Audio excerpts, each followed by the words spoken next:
tout redevient à la normale. Johnny Luboya Moukadi est notre invité, le tout premier de ce soir. Bonsoir, monsieur Moukadi. Bonsoir, cher ami. Président national de l'Action du peuple pour la démocratie, une formation politique du centre, des gauches, en fait, de la majorité et de l'opposition. De la majorité, mais modérée. De gauche modérée. Voilà. Vous êtes une jeune formation politique. Alors, la toute première préoccupation ce soir, élection, tout le monde en parle. Nous sommes en pleine opération d'identification, d'enrôlement des électeurs au pays, tout comme dans quelques pays où on retrouve bon nombre des compatriotes congolais. Nous n'allons pas entrer en détail concernant les difficultés rencontrées et ici et ailleurs. Nous nous focalisons sur les défis majeurs. Pour vous, on ne passe pas par les deux de la cuillère. Ça ne vaut pas la peine d'organiser les élections cette année. C'est vrai, ça ne vaut pas la peine. Pour quelle raison? Pourquoi doit-on organiser des élections pendant que le pays est divisé? Nous devons d'abord pleurer nos morts. Nous devons restaurer le pays dans son ensemble. C'est la première chose. La deuxième chose, nous devons récupérer notre identité. Nous devons remettre le Congo aux Congolais. D'abord, le Congo aujourd'hui, ce n'est pas un État. C'est une zone économique internationale. Nous devons nous battre derrière Félix Tshisekedi pour récupérer ce Congo qui devient un Congo-État, à qui on doit donner l'identité au peuple. Un peuple sans identité, c'est un peuple sans nation. Vous êtes d'accord avec moi? Donc je pense qu'il est temps que les peuples comprennent. Il est temps que la population comprenne que nous devons nous mettre derrière Félix Tshisekedi pour qu'il nous restitue le Congo dans son ensemble. On n'a pas besoin des élections pour en aller où? On ne sait pas qui est l'élu, qui est l'électeur. C'est le seul pays au monde où nous partons aux élections avec la carte d'électeur. Moi, Johnny Luboya, je refuse. Et je demande le peuple de se mettre debout, de dire non. Le peuple a besoin du social. Le peuple a besoin de l'intégrité du pays. On est de violer nos enfants, nos filles à l'aise. Et vous parlez des élections. Et dans quelles conditions? Ou même un Congolais. De devenir Congolais, ça devient une identité. Par oui, on est devenu Congolais. Tout pouvoir tire sa légitimité des urnes. Quand le peuple se prononce, dans quelques mois, ce sera la fin du mandat, en fait, du quinquennat qui a été accordé à Félix Tshisekedi par le peuple et aux élus nationaux et provinciaux, aux gouverneurs. Vous dites, pas d'élection maintenant. Est-ce que vous êtes conséquent de ce que vous dites? Cher ami, vous partez aux élections avec qui? Qui sommes-nous d'abord? Si vous devez mettre au monde des enfants qui attendent 14 ans, 18 ans pour aller prendre un jugement supplétif au parquet pour qu'ils soient congolais. Donc même un Libanais congolais, un Juif congolais, un Saoudien congolais. Donc allons aux élections avec tout le monde entier. Si nous devons respecter le Congo dans son ensemble, dans son identité, recommençons par l'origine. On est pressé pour aller où? On est pressé pour aller où? Remettons d'abord le Congo congolais. Moi j'appelle, c'est un appel que j'ai fait à la population congolaise, c'est un appel que j'ai fait aux autorités congolaises, c'est un appel que j'ai fait au président de la République. Il est temps, c'est un appel que le général de Gaulle avait fait à l'époque à Londres. Je demande la résistance du peuple congolais dans son ensemble. Il n'y aura pas d'élection, on n'ira pas aux élections tant qu'on n'a pas fait l'identité, tant que chaque Congolais n'a pas son identité. Le Congo n'est pas dirigé par des Congolais? Le Congo n'est pas... Si on était dirigé par les Congolais, nous subissons l'influence extérieure. Nous ne pouvons pas aller aux élections avec... Sur quelle base nous partons aux élections? Avec la carte d'électeur. Sur quelle base on doit élire quelqu'un? Je vous pose une question. Nous sommes allés aux élections pendant les 3 cycles électoraux avec la carte d'électeur sans la carte d'identité. Est-ce qu'on n'a pas élu les dirigeants du Congo à tous les niveaux? Qu'est-ce que ça a donné? Les résultats, c'est quoi aujourd'hui? C'est l'occupation du pays. Nous avons voté, et des étrangers. 90% de ces gens qui sont au Parlement, je vais aller les voir. C'est les gens de double identité. Remettons les Congolais aux Congolais. J'appelle aux Congolais, j'appelle à toute la population de rester ferme et de demander le Congo reste aux Congolais. Commençons par l'identité. Pourquoi voulez-vous que nous partons récupérer les cartes d'électeurs à la place de la carte d'identité? Moi, je pense que l'enrôlement que nous faisons... Mais c'est une opération qui a double intérêt, carte d'électeur pour aller voter et ensuite base des données pour l'ONIP afin de nous délivrer une carte d'identité. Chers amis, allons sur base de données pour nous livrer la carte d'identité et les recensements. Oublions l'histoire des élections. Recommençons le Congo à zéro. Recommençons le Congo par le commencement, les débits. C'est-à-dire chaque Congolais doit poser sa carte d'identité. Et de là, nous avons une base réelle. Vous savez que depuis 1886 jusqu'à aujourd'hui, le Congo est biaisé dans les statistiques. Personne ne peut nous dire la réalité, combien nous sommes. Personne. Et par quel critère vous êtes passé pour élire les 500 députés au Parlement? Sur quelle base de critères? Sur quoi? Soyons sérieux, respectons le Congo. Je demande au président Félix Tshisekedi de nous laisser l'accompagner jusqu'au dernier Congolais pour que nous récupérons notre République. Et j'appelle aux Congolais, à tous les Congolais qui m'écoutent, il est temps. Si nous partons aux élections, nous perdons l'Est de la République. Si nous partons aux élections aujourd'hui, et la Constitution ne nous autorise pas d'aller aux élections avec un pays divisé. Et nous ne pouvons pas laisser Félix Tshisekedi aller à la guerre seul. Moi, je me moque quand les gens passent à la télévision pour dire que j'ai soutenu la FARDC, j'ai soutenu ceci, en portant la casquette. Non. Nous devons l'accompagner. Faire la résistance comme on le fait à Goma pour que nous puissions récupérer l'entièreté de la République. L'argent que nous mettons aux élections, mettez-le à l'armée, fonds social pour accompagner l'armée, pour que l'armée nous récupère la partie de la République. Nous ne sommes pas en course avec quelqu'un. Celui qui est percé, il peut aller il y a un autre Congo à côté, c'est Congo-Brazzaville, il ne peut pas y rester là-bas. Mais moi, j'appelle les Congolais à la résistance. J'appelle toute la population inutile d'aller aux élections avec la carte d'électeur. Inutile d'aller aux élections. On fera une résistance jusqu'au dernier Congolais. Ça, croyez-moi, l'ADPD est prêt.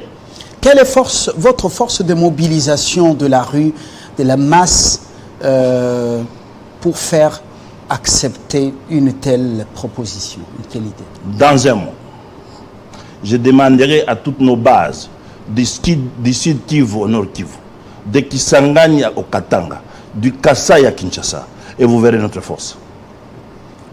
La population du Nord Kivu, les Congolais du Nord Kivu, ou de toute la partie orientale, est résistante, résiliente face à ce que l'ennemi nous impose.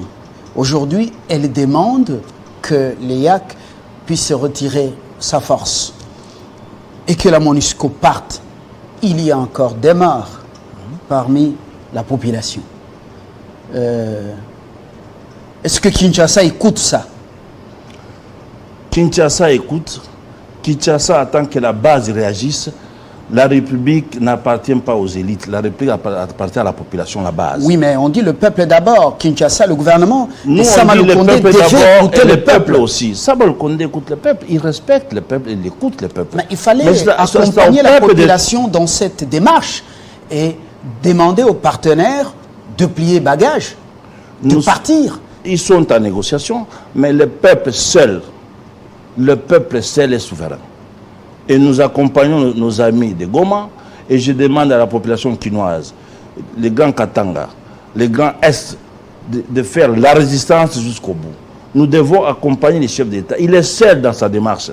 Nous devons l'accompagner, pas par des explications, pas par les verbes, mais par les actes. Nous devons résister jusqu'au dernier Congolais pour que nous puissions récupérer notre Congo et leur donner une vraie identité. L'autre étape, c'est donc dans ces élections que nous attendons, c'est aussi, oui, les finances. Vous dites que l'argent qu'on doit amener à ces élections, qu'on doit injecter dans ces opérations, doit revenir aux forces armées. Mais vous avez les pressions des puissances occidentales qui vous ont imposé votre démocratie. Ces puissances exigent qu'il y ait élection à la date échue. Comment vous pouvez convaincre le gouvernement et le président de la République à se passer de ces pressions? Nous ne pouvons pas convaincre le président de la République. Nous demandons le président de la République, il travaille pour les peuples congolais. Il travaille pour la population. Et la population est souveraine. Donc la population refuse les élections et le président de la République va suivre la voie de la population. Comme il avait suivi à l'époque la voie de la population à Genève. Il le fera, il n'a pas d'autre choix. Il a été élu par le peuple. Et le peuple n'en veut plus. Il n'en veut plus de la guerre chez lui. Le peuple ne veut pas qu'on aille aux élections avec un pays divisé, nos terres violées, les morts qui s'en suivent tous les jours, et vous me demandez d'aller aux élections. Mais vous avez une classe politique qui ne parle pas le même langage, qui ne comprend pas les choses comme ça. Oui, une partie occupée par le Rwanda, oui, il y a des morts, mais allons tout de même aux élections. Il y en a même qui se sont fait prononcer, qui sont déjà prononcés comme candidats. Cher ami, c'est tout à fait normal. Si vous suivez ces gens-là de près, ils ont des doubles nationalités. Moi, je suis un Congolais de père et de mère. Je n'ai pas un autre héritage que celle du Congo que j'ai ici. Donc je pense qu'il est temps. Ils ont fait leur travail. Ils ont laissé le Congo dans cet état aujourd'hui. Nous sommes dans une imitation politique aujourd'hui. Ils doivent partir. Et ceux qui sont au Parlement, et ceux qui sont là aujourd'hui, comme vous appelez pseudo-hommes politiques, moi je pense que c'est les hommes qui sont à la recherche de ventre, à la recherche de pièces économiques. Aujourd'hui, nous refusons. Nous n'accepterons jamais. C'est fini. Là, c'est fini, je vous dis. Dans un mois, vous verrez la réalité, c'est fini. Personne n'acceptera les élections dans ces pays-ci. Aussi longtemps qu'un Congolais n'a pas son identité. Il est inacceptable. C'est le seul pays au monde où on va à des élections sans identité. Et nous ne l'accepterons jamais. Je demande, en tant que président de l'ADPD, je demande à tous les membres de l'APD de résister. Identité d'abord, avant d'aller aux élections. Mais cette opération prendra pratiquement assez de temps. L'ONIP n'a pas des moyens. L'ONIP attend les moyens des partenaires qui n'arrivent pas. Ils ne sont même pas en place. Il attend un travail de la CENI qui a quand même reçu de l'argent.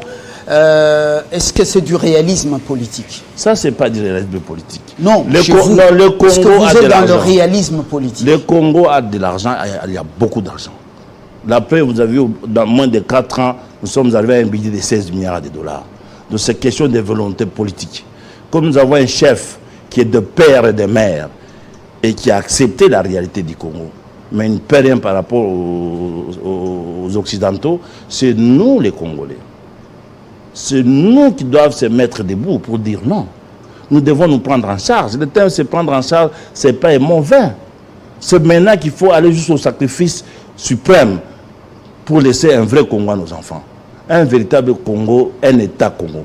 Pas un Congo, zone économique internationale, dans laquelle tout le monde vient puiser ce qu'il a puisé, où nous avons trouvé des chefs d'état-major général qui sont des étrangers. Ça, c'est fini. L'époque est dévolue. C'est fini ça aujourd'hui. Zone économique internationale, l'intelligence d'un peuple ou d'une élite, c'est de faire pencher aussi les choses du côté de leur pays. À ce stade, qu'est-ce qui fait que nous soyons incapables de faire pencher la balance de notre côté pour amener les vrais investisseurs à ne pas passer par Kigali, mais à passer par chez nous? Non, mais les problèmes, nous venons de sortir d'une guerre, nous sommes dans une guerre de 20 ans qui nous a été soumise. Et nous avons récupéré dans cette situation de 20 ans les politiciens affairistes. Et les politiciens à double casquette. C'est-à-dire, ils ont dans la poche le passeport américain et le passeport congolais. Mais aujourd'hui, nous avons compris que c'est fini. Le Congo doit retourner aux Congolais. C'est pourquoi j'appelle à la résistance aujourd'hui pour le peuple congolais et les affaires du Congo. C'est un pays, c'est la première fois que vous êtes dans un pays où vous demandez de créer les millionnaires pendant qu'il n'y a aucune banque congolaise. C'est un problème très sérieux. C'est pourquoi j'insiste pour que nous devons commencer le Congo au commencement, c'est-à-dire à l'identité d'un Congolais. Quand le président faisait cette promesse, ce qu'il ne savait pas que l'économie était entre les mains des étrangers, même les petits commerces.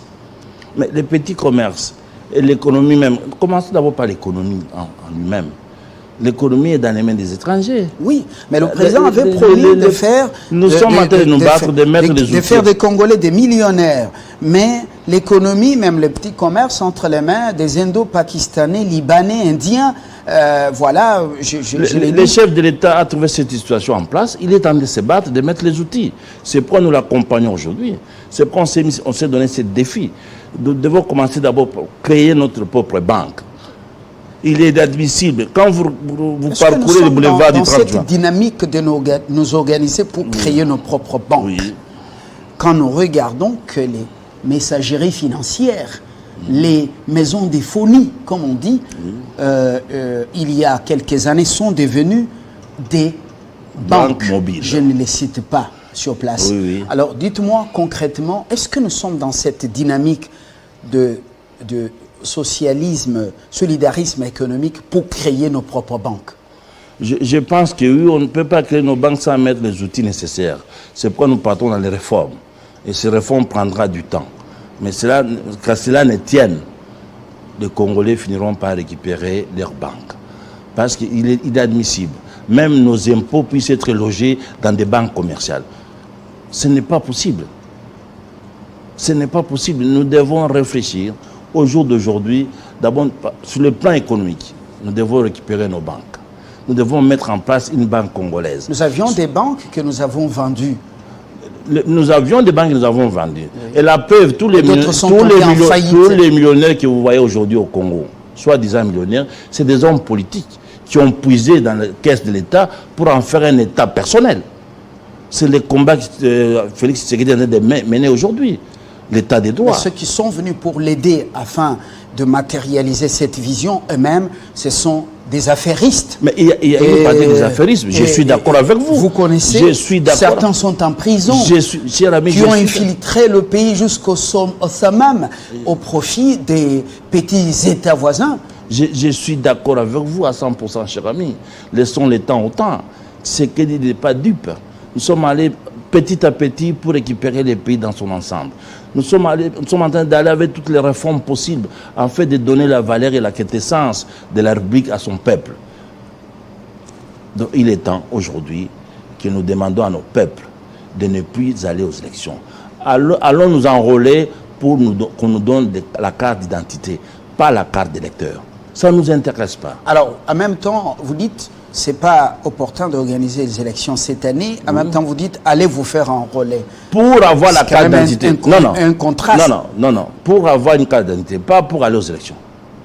Mais la carte d'identité. Pour créer la base de données. Vous dites qu'il faut des moyens. Ces moyens, on doit les mettre à disposition des FARDC. Oui. L'ONUP doit faire son boulot. Oui. C'est que nous devons attendre le vrai recensement. Un recensement qui est différent de l'opération d'identification et d'enrôlement des électeurs. Cher ami, ça, ce n'est qu'un début. Ce n'est qu'un début.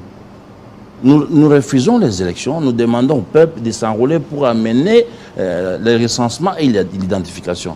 Mais si ce n'est pas le cas, je préfère que cet argent soit versé dans les comptes des fonds sociaux de l'armée pour renforcer notre armée. Toute révolution est basée sur quelques fondamentaux. Oui. Le peuple est éduqué. Le peuple est guidé par une élite visionnaire, pas celle des jouissances. Est-ce que ce peuple est préparé à vraiment récupérer ce pays entre les mains des prédateurs étrangers et africains ici? Bien sûr, cher ami, vous savez pourquoi? Parce que nous venons de sortir de 20 ans de népotisme, 20 ans de barbarie. Donc, ce n'est pas au bout de 4 ans que nous pouvons dire aujourd'hui que nous pouvons les récupérer. Il faut rééduquer ces peuples qu'on a laissés à la merci, ces peuples qu'on a laissés à l'abandon, dont moi j'appelle les oubliés de la République. Il faut les conscientiser et ça prendra du temps que ça prendra, mais nous ne finirons pas à récupérer notre République. Ça fait 20 ans de guerre, ça fait 20 ans de népotisme. Est-ce que ce n'est pas plus, là, la guerre? C'est pas plus? Si je veux dire la guerre économique, je peux commencer depuis 1960, parce qu'on n'a jamais eu l'indépendance, en fait. Et si nous partons vers 1885, on n'a jamais eu l'indépendance. C'est une zone économique internationale jusqu'à aujourd'hui. Parce que tous les morts Tous les morts congolais ne sont pas reconnus, on nous prend comme des bêtes. Mais quand il y a un mort à l'étranger, on fait des journées mortes. Mais des milliers de morts, il y a 6 millions de juifs. Ça a créé tout un problème dans le monde entier. Mais il y a des millions de morts des Congolais. Personne ne s'inquiète. Parce qu'ils sont dans une zone économique, on considère comme ce sont des bêtes. Ce n'est pas des êtres humains. Comment comptez-vous capitaliser le message du pape aux prédateurs, même à la classe politique?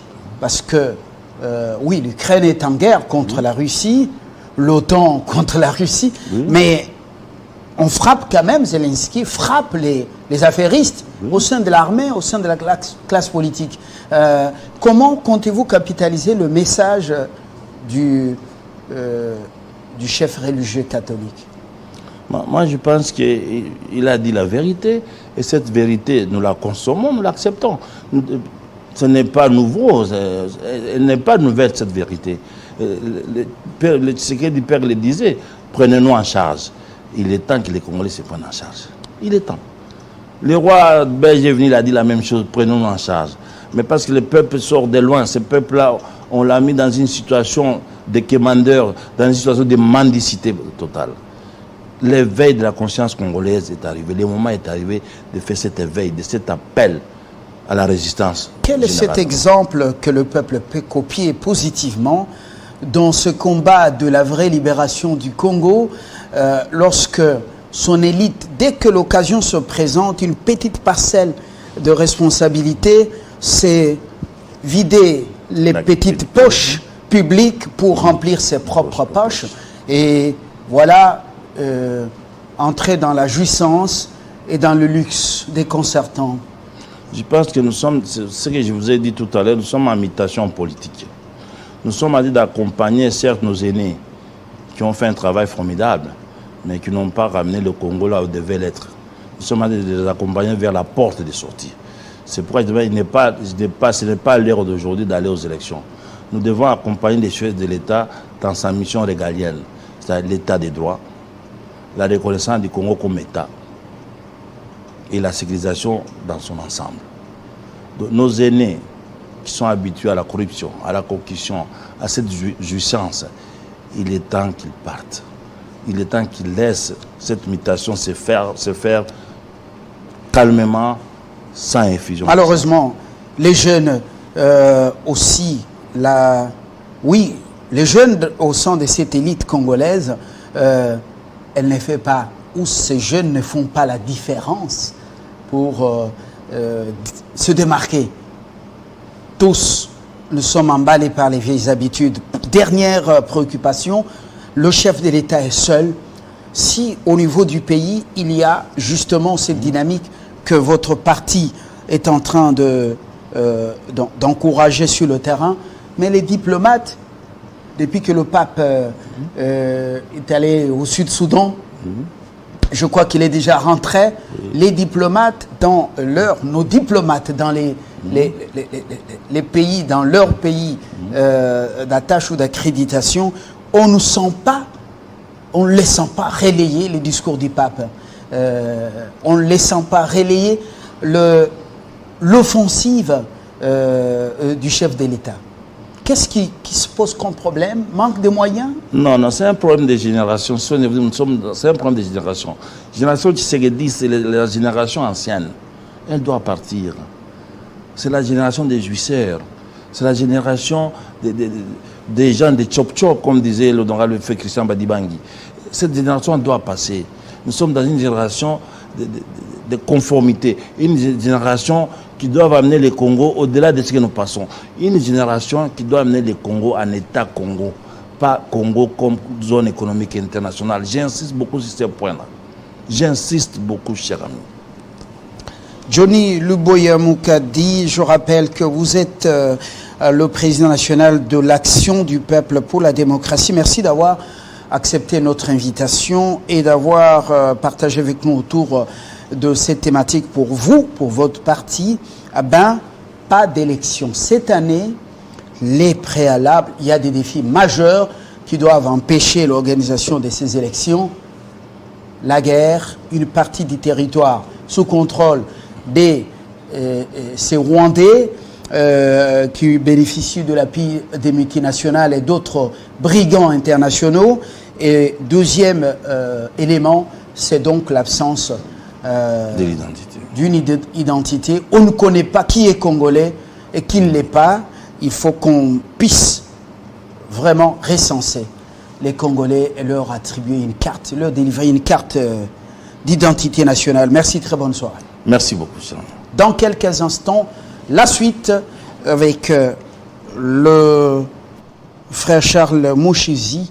Nous allons maintenant quitter le Congo pour l'EAC.